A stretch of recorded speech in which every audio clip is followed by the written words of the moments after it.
कंगना रावत को मिशी खान का करारा जवाब, कहती हैं तुम्हारे लिए मेरा एक ही मुक्का काफी है। आइए तफसीलात जानते हैं आज की इस वीडियो में। मैं हूं आपकी होस्ट समरा नाज और आप देख रहे हैं HI TV। पाकिस्तानी अदाकारा मिशी खान ने बॉलीवुड अदाकारा और सियासतदान कंगना रनावत को पाकिस्तान और अवाम के खिलाफ बोलने पर खरी खरी सुना दी। पाक भारत कशीदगी के दौरान कंगना रनावत ने पाकिस्तान और पाकिस्तानी अवाम के खिलाफ बुरे अल्फाज इस्तेमाल किए, तनकीद का निशाना बनाया था, जिस पर अदाकारा मिशी खान ने आड़े हाथों लिया। मिशी खान ने अपने सोशल मीडिया अकाउंट से इंस्टाग्राम पर वीडियो शेयर करते हुए कंगना रनावत को कहा कि तुम्हें पाकिस्तान का जवाब ऑपरेशन बुनियानुल मरसूस कैसा लगा? मजा आया? पाकिस्तान और इसकी आवाम के लिए बुरा कहना तुम्हें महंगा पड़ गया। अदाकारा ने मजीद कहा कि आइंदा बोलने से पहले सोच लेना, अपने मुल्क और अवाम के दिफा के लिए हम मौजूद हैं। तुम खुद क्या अपने गिरेबान में झांक कर देखो।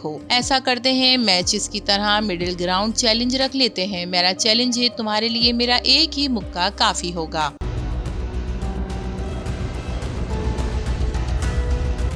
जबकि दूसरी तरफ हीरा मानी कहती हैं कि कंगना रोना नहीं। जी हां नाजरीन, कंगना रनावत के जवाब में भारतीय अदाकारों के साथ साथ पाकिस्तानी अदाकार भी बोल पड़े। भारतीय अदाकार और सियासतदान कंगना रनावत ने पाकिस्तान के खिलाफ हरसा सराई की, जिस पर पाकिस्तानी अदाकाराओं ने इन्हें आड़े हाथों लिया। हीरा मानी ने भी अपने इंस्टाग्राम स्टोरी पर कंगना के बयान को शेयर करते हुए कहा कि तुम्हें बिल्कुल सही लात मारी ऋतिक ने, तुम्हारे पास कोई काम नहीं। पाकिस्तान ने तुम्हें गालियां दी और भारत भी तुम्हें सही है साइड पर ही रखता है। अदाकारा ने अपनी स्टोरी में कंगना को मुखातिब करते हुए मजीद लिखा कि कंगना रोना नहीं, क्योंकि हमारी पाक फौज ने भरपूर जवाब दिया है। नाजरीन, आपका भी अगर कोई जवाब है कंगना रनावत के लिए तो आप भी कमेंट सेक्शन में जरूर बताइएगा। वीडियो पसंद आए तो इसे लाइक कीजिए, HI TV को सब्सक्राइब कीजिए। फिर मिलेंगे किसी और नई वीडियो के साथ, तब तक के लिए समरा नाज को इजाजत दीजिए। अल्लाह हाफिज।